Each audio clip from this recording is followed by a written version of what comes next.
Hello students, I am Mrs. Nalini Lothe. Welcome to my online class. कोरोनामुळे सध्या शाळा कॉलेजमध्ये जाणं बंद आहे, पण अभ्यास तर करायचाच आहे आणि म्हणून घरी बसूनच अभ्यास करा. मार्केटमध्ये बुक्स अवेलेबल आहेत, टेक्स्ट बुक आलेला आहे. लवकरात लवकर पुस्तक विकत घ्या आणि अभ्यासाला लागा. All the best.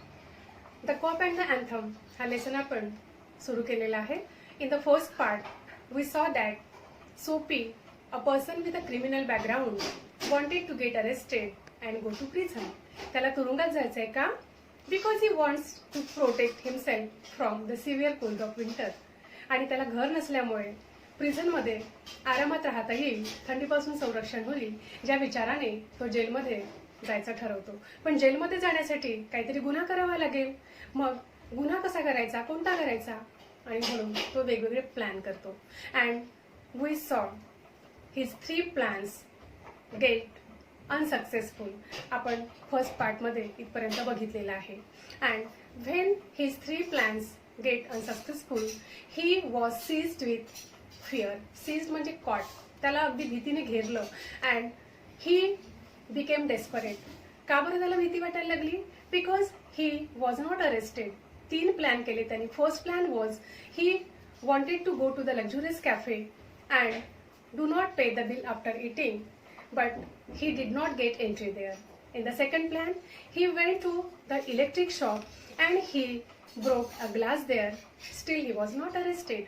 In the third plan, he went to the common restaurant and he consumed some dishes there and wanted to get arrested, but the 2 waiters threw him out of that restaurant. They threw him on a callous pavement, means hard footpath. In this way, his 3 plans to get arrested were unsuccessful, and therefore now Soapy was seized with fear. त्याला भीती वाटायला लागली की आपल्याला अजूनही arrest होत नाही आहे, काय करायचं, कसं करायचं. and he became panic.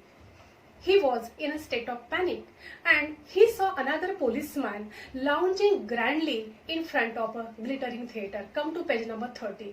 Glittering theater हे अमेरिकेतील न्यूयॉर्क मधलं एक लोकेशन आहे.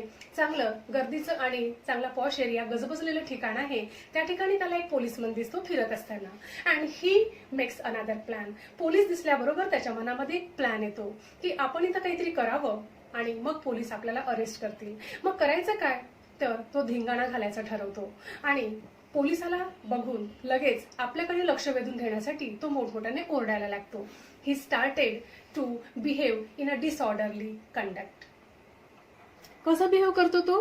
ही goes to the glittering theatre and he conducts there disorderly. खूप गोंधळ घालतो. ही बिगॅन टू येल म्हणजे मोठमोठ्याने ओरडायला लागतो. ही डान्स्ड, ही हाऊल्ड, ही रॅव्ड. अशा प्रकारे मोठमोठ्याने धिंगाणा घालतो जेणेकरून पोलीस आपल्याला अटक करतील. But policeman thought that he was one of the Yale students. He turns to Soapy and again he turns to citizens and says, come to page number 30.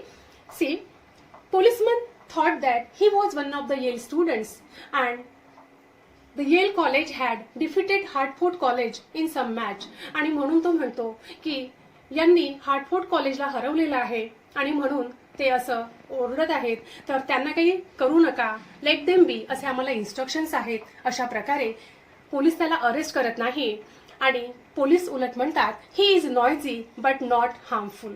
तो नॉयझी जरूर आहे, गोंधळ करतो आहे, पण तो हार्मफुल नाही आणि म्हणून त्याला काही आपण करू शकत नाही असं म्हणून पोलीस तिथून निघून जातात. In this way, his 4th plan to get arrested becomes unsuccessful and he becomes very disconsolate. Disconsolate means very unhappy. So he stopped the unavailing racket. He stopped his unavailing. Unavailing means futile, useless. त्याचे सगळे प्रयत्न arrest होण्याचे सगळे निष्फळ ठरतात, फ्युटाईल ठरतात आणि म्हणून त्याला असं वाटतं की हे प्रयत्न आपण थांबवावे का. अशा विचारात असतानाच त्याला एक सिगार स्टोअर दिसते आणि जेव्हा त्याचा हा प्रयत्न फसतो चौथा, त्याला वाटतं की the island seemed an unattainable Arcadia. Arcadia means here paradise, स्वर्ग. स्वर्गामध्ये जाणं खूप कठीण आहे असं म्हणतात. त्याला असं वाटतं की सध्या आपल्यासाठी जेल, जे आयलंडवरचं जेल आहे ते आपल्यासाठी आर्केडिया आहे असं त्याला वाटायला लागलं, कारण त्याचे 4 प्लॅन तुरुंगात जायचे फसलेले होते. आणि अशा विचारात असतानाच त्याला एक सिगार स्टोअर दिसतंय and he comes to that cigar store. He saw that at the entrance of that cigar store there was a silk umbrella and he sees a policeman beside that. एक पोलीसही दिसतो जवळच आणि ती छत्री बघून आणि police बघून त्याच्या मनामध्ये आणखी एक प्लॅन येतो तुरुंगात जाण्याचा मार्ग मोकळा होईल म्हणून. And he goes to a cigar store. We are on page number 30. In a cigar store, he saw a well-dressed man lighting a cigar. Well-dressed म्हणजे चांगले कपडे घातलेला एक माणूस होता आणि तो सिगार स्टोअर मध्ये उभा होता. When he saw a man and an umbrella in that door, he stepped inside. Stepped म्हणजे तो आतमध्ये गेला. He grabbed the silk umbrella. Grabbed म्हणजे caught. त्याने ती umbrella आपल्या हातात घेतली and he walked in a relaxed manner. त्या दुकानातून अम्ब्रेला घेऊन तो अगदी रिलॅक्स्ड मॅनरने हळूहळू बाहेर निघाला. आणि हे बघून जो सिगार ज्याच्या हातामध्ये होती, जो माणूस सिगार पेटवत होता दुकानातला, तो हेस्टिली म्हणजे घाईघाईने त्याच्या मागे आला आणि त्यांनी असं म्हटलं, माय अम्ब्रेला. त्या माणसाने म्हटलं माय अम्ब्रेला. त्याच्यावर या सोपीने काय उत्तर दिलं बघा, ओ इज इट, तुमची अम्ब्रेला आहे का, I have taken it, so call the police. तुमची अम्ब्रेला मी घेतलेली आहे, पोलिसांना बोलवा. आणि मग हे उत्तर ऐकून त्या सिगारमॅनने म्हटलं की तुमची अम्ब्रेला आहे का, ठीक आहे तुम्ही घेऊन जा. Because in the morning I saw that umbrella in the restaurant. त्यांनी पोलिसांना तर बोलवलंच नाही, उलट म्हटलं की मला ती रेस्टॉरंटमध्ये सकाळी छत्री दिसली, तुम्ही जर आपली म्हणून ओळखली असेल तर तुम्ही घेऊन जा. The police was looking at both धीज persons क्युरियसली and he went away. अशा प्रकारे त्याचा अरेस्ट होण्याचा हा 5वा प्लॅन सुद्धा या ठिकाणी फसलेला आपल्याला दिसून येतोय. In this way his 5 plans to get arrested failed. First was he went to the luxurious cafe, पण त्याला जाऊ देत नाही. Second, he went to the electric shop, he breaks glass there, काच फोडतो, पण त्याला अरेस्ट होत नाही. Third, he goes to the restaurant, भरपूर खातो, बिल देत नाही, पण तिथेही त्याला अरेस्ट होत नाही, वेटर त्याला उचलून फेकून देतात. Fourth, he goes to the glittering theatre, खूप धिंगाणा घालतो, पण त्या ठिकाणी सुद्धा तो येल कॉलेजचा स्टुडंट आहे समजून त्याला सोडून दिलं जातं. Fifth, he goes to the cigar shop, cigar store, and he takes umbrella there, but this time also he does not get arrested. Then Soapy walked eastward through a street damaged by improvements. Come to page number 31. The street damaged by improvements. Damage, road कशाने damage झालेला होता, bye improvements. रस्त्याचं काम सुरू होतं आणि त्याच्यामुळे रस्ता तो डॅमेज झालेला होता. त्या रस्त्यावर ईस्टवर्ड डायरेक्शननी आता सोपी चालत आला. He hurled the umbrella angrily into an excavation. Excavation म्हणजे खोदकाम. रस्ता खोदलेला होता, त्या ठिकाणी त्यांनी तो अम्ब्रेला रागाने फेकून दिलाय. Because he had not taken that umbrella for his use. He just wanted to get arrested. He had seen the police and therefore he had stolen that umbrella. But the police retreated, means got back, and the umbrella was of no use, and therefore he threw that umbrella with anger in that excavation. आणि अशा प्रकारे रागाने umbrella फेकून दिल्यावर तो त्या रोडनी पुढे चालत निघाला. He saw that there was no rush on that road. The pedestrians were few. The vehicles were few. Few म्हणजे अतिशय कमी, नाहीच्या बरोबर. अतिशय कमी वाहनं तिथे होती. लोकांची, चालणाऱ्यांची, पेडिस्ट्रियन म्हणजे पादचारी, पायी चालणारे लोक, त्यांची सुद्धा गर्दी नव्हती. And he मटर्ड against the main who were helmet. ज्या लोकांनी हेल्मेट वगैरे घातलेले होते, लोक चालत होते त्या रस्त्यांनी, ते बघून तो स्वतःशीच काहीतरी पुटपुटायला लागला. Then he went to the Madison Square. तिथून चालत चालत तो मेडिसन स्क्वेअरला गेला. He wanted to go home now. Home, या ठिकाणी home, but he was homeless. त्याला तर घर नव्हतं. मग तो कुठल्या घरी चालला होता, त्याचं घर म्हणजे park bench. Now it was evening. संध्याकाळ झालेली होती, म्हणजे रात्र व्हायला आलेली होती आणि म्हणून त्याला आता कुठंतरी थांबायचं होतं, रात्री झोपायचं होतं आणि म्हणून तो त्याचं नेहमीचं घर म्हणजे कुठल्या तरी पार्कचं बेंच त्या ठिकाणी जाण्यासाठी निघाला. And when he saw that on that road he reach one of the avenues to the east. Avenues म्हणजे हा तिथलं एक लोकेशन आहे, एरिया आहे. त्या ठिकाणी तो निघाला तिथून मेडिसन स्क्वेअरकडे, आणि त्या रोडवर त्याला बाकीच्या दिवसभरातल्या लोकेशनपेक्षा थोडंसं एक वेगळं वातावरण दिसलं. The turmoil was faint. Turmoil म्हणजे डिस्टर्बन्स. या ठिकाणी डिस्टर्बन्स नव्हतं, लोकांची गर्दी कमी, वाहनांची गर्दी कमी, आणि अशा वातावरणामध्ये तो बाकीच्या वेळी गोंधळ घालत होता, कुठेतरी जायचा विचार करत होता. पण त्या ठिकाणी आल्यावर मात्र त्याच्या मनामध्ये थोडे वेगळे विचार यायला लागले, आणि he stood in the corner of the road and he became stand still म्हणजे स्तब्ध उभा राहिला. And when he was looking here and there he saw old church there. त्याला एक ओल्ड चर्च दिसलं, आणि हे चर्च बाकीच्या चर्चपेक्षा वेगळं होतं. अनयुज्युअली ही बिकेम स्टँड स्टिल. बाकी वेळी तो असा शांत उभा राहत नव्हता, पण या ठिकाणी तो शांत उभा होता. And he saw an old church there. The church was triangular in shape. त्या चर्चचा वरचा भाग ट्रँग्युलर होता. And the church was very large, spreading in different directions. खूप मोठं चर्च होतं, ओल्ड होतं, आणि ट्रँग्युलर शेपचं चर्च होतं. And there was a window to that church, and through that window the light was coming out and he heard the sweet music of mouth organ. अगदी sweet music, त्याला सुमधुर असे mouth ऑर्गनचे सूर त्यातून ऐकायला आले. There was an anthem. कुठलं तरी प्रार्थना गीत, प्रेयर सॉन्ग त्या ठिकाणी चालू होतं, आणि ते गीत ऐकत तो तिथे उभा राहिला. एरवी तो असा उभा राहत नव्हता, but this time he heard the sweet tones of mouth organ. He became stand still. आणि याच्यातच ऍड करण्यासाठी सभोवतालचं वातावरण कसं होतं बघा. The moon was full and radiant. सायंकाळची वेळ होती, आकाशामध्ये चंद्र होता, पूर्ण चंद्र होता, रॅडियंट अतिशय तेजस्वी चंद्र होता. And the sparrows twittered sleepily. पक्षी आपापल्या घटांमध्ये गेलेले होते, आणि अशा प्रकारे संध्याकाळचं असं शांत वातावरण होतं, आणि सोफीचे पाचही प्रयत्न फसलेले होते. आणि हे चर्चच्या भोवतालचं जे शांत वातावरण होतं, आणि विशेषतः संगीताचे ते सुमधुर सूर, आणि त्याच्यामुळे सोफीच्या मनावर एक वेगळा परिणाम झाला.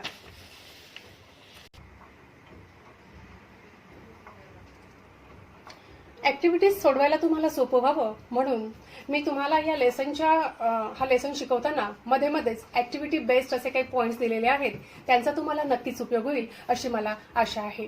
We saw that when Sophie walked eastward he reached one of the avenues. Then he went to Madison Square where he wanted to take shelter, means on some park bench.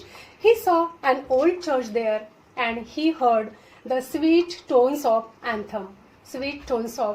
music, and there was a change in Sophie's soul. His mind had become receptive because of the influences about the old church and because of the sweet tones of music, and therefore his mind changed now. एकतर दिवसभरातले त्याचे 5 plan फसलेले होते, आणि इथे चर्चच्या अवतीभोवतीचं वातावरण आणि आकाशातलं वातावरण, तशीच त्याची मनाची स्थिती, आणि ते संगीताचे सूर मुख्य म्हणजे अँथम, आणि यांचा त्याच्या मनावर असा परिणाम झाला की त्याचं माइंड चेंज झालं. His mind change and he decided what I am doing.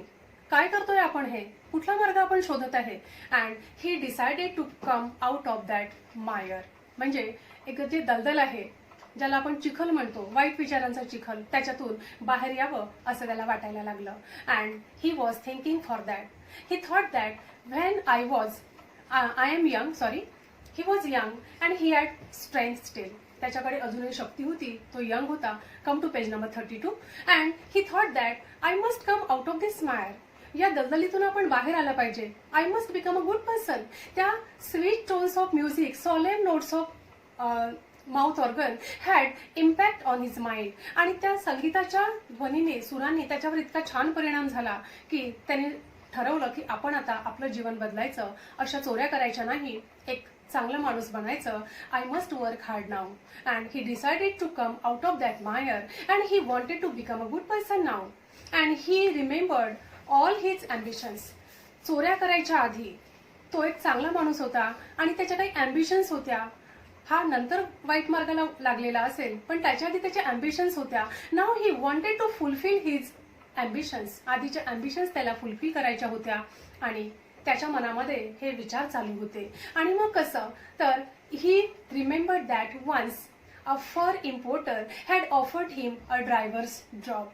एक फर इम्पोर्टर म्हणजे जे लोकरीचं काम असतं, लोकरीचे कपडे असतात, त्याच्यासाठी प्राण्यांचं कातड जे लागतं, तर त्याचा एक बिझनेस असतो, त्याला फर म्हणतात, फर बिझनेस. तर ते इम्पोर्ट करणारा जो होता, तर त्यांनी त्याला ड्रायव्हरचा जॉब देऊ केलेला होता. आणि त्याला आठवलं की आपल्याला त्यांनी जॉब देऊ केलेला होता, तर आपण तिथं जायला पाहिजे, काम करायला पाहिजे, ह्या चोऱ्या करणं काही बरं नव्हे. And he decided that next day he will go to the roaring downtown district and find some work. कुठलं तरी काम शोधावं किंवा त्या ड्रायव्हरचा जॉब त्याला आधी म्हटलं होतं देऊ म्हणून, त्या ठिकाणी जावं आणि काम करावं असा त्याच्या मनामध्ये विचार सुरू होता. Now he was thinking what will you do after that. आणि अशा विचारांच्या तंद्रीत असतानाच की आपण चांगला माणूस होऊ, आपल्याला चांगलं बनायचं आहे, he wanted to be somebody. Now he was nobody, he was only a criminal. Now he wanted to be somebody. त्याला काहीतरी बनायचं होतं, कोणीतरी बनायचं होतं, जीवनामध्ये स्वतःचं अस्तित्व एक निर्माण करायचं होतं. आणि विचारांच्या या तंद्रीत असतानाच काय झालं बघा. Someone put a hand on his arm. Arm म्हणजे हा बाहू, हाताचा हा भाग. तर त्याचा मागून कोणीतरी आर्म पकडला, हात पकडला. ही क्विकली टर्न बॅक. त्यांनी मागे वळून बघितलं. देर वॉज अ पोलिसमन. बघा, आतापर्यंत तो पोलिसांची वाट बघत होता, पोलिसांनी मला अरेस्ट करावं. But the police had not come there. But this time the policeman came. हा पोलीस कशासाठी आला होता बघा. The police asked him what are you doing here. He said nothing. त्यांनी म्हटलं नथिंग, मी काहीच करत नाही आहे. Then the policeman said then come along with me. तू जर काहीच करत नाहीयेस तर चल माझ्या बरोबर. In this way the policeman took him and he टूक हिम टू द मॅजिस्ट्रेट. त्यांनी दुसऱ्या दिवशी त्याला मॅजिस्ट्रेट समोर हजर केलं. The magistrate gave him imprisoned for 3 months. दुसऱ्या सकाळी मॅजिस्ट्रेटने त्याला 3 महिन्याची जेल सुनावली. आणि आयलंडवर जायचं त्याचे जे आधीचं स्वप्न होतं ते पूर्ण झालं. पण नंतर त्याच्या मनामध्ये जो चेंज झालेला होता, त्याप्रमाणे त्याला चांगली व्यक्ती बनायचं होतं, ते मात्र या ठिकाणी पूर्ण झालं नाही. In this way we see that Soapy faces irony of fate. Means when he wanted to get arrested and he was doing different plans, the police did not arrest him. And when he wanted to become a good person, he wanted to work hard, he wanted to fulfill his ambitions, the police came and arrested him and they gave him the imprisonment for 3 years. अशा प्रकारे ही story इथे संपते. त्याच्या मनावर परिणाम नेमका कशाने झालेला होता. When he decided to pull himself out of the mire and he decided to conquer the evil that had enslaved him. Page number 32 वरती बघा. डिसाइडेड टू कॉन्कर म्हणजे जिंकणं, इव्हिल म्हणजे वाईट, आणि एन्स्लेव्ह गुलाम केलेलं होतं. वाईट विचारांनी त्याला जणू गुलाम केलेलं होतं, तर त्याच्यातून त्याला बाहेर यायचं होतं. There was revolution in Soapy's mind. त्याच्या विचारामधली ही क्रांती होती. रिव्हॉल्युशन म्हणजे जो चांगला बदल होतो मनामध्ये, त्याला आपण रिव्हॉल्युशन म्हणतो. तर हा बदल कशामुळे झाला होता. Because of सॉलेम and sweet organ notes. जे माउथ ऑर्गनचे त्याला चर्चमधून आलेले ध्वनी त्याच्या कानावर पडले, त्याच्यामुळे त्याच्या मनावर परिणाम झाला होता. And there was revolution in Soapy's mind but he had to face the irony of his life. In this way the story ends in an unexpected way. विद्यार्थी मित्रांनो, हा व्हिडिओ तुम्हाला आवडला असेल तर लाईक करा, सबस्क्राईब करा आणि आपल्या बाकीच्या मित्रांना शेअर करा, जेणेकरून त्यांनाही 12वीच्या अभ्यासामध्ये मदत होईल. All the best. आणि तुम्हाला काही विचारायचं असेल तर कमेंट बॉक्समध्ये कमेंट जरूर करा.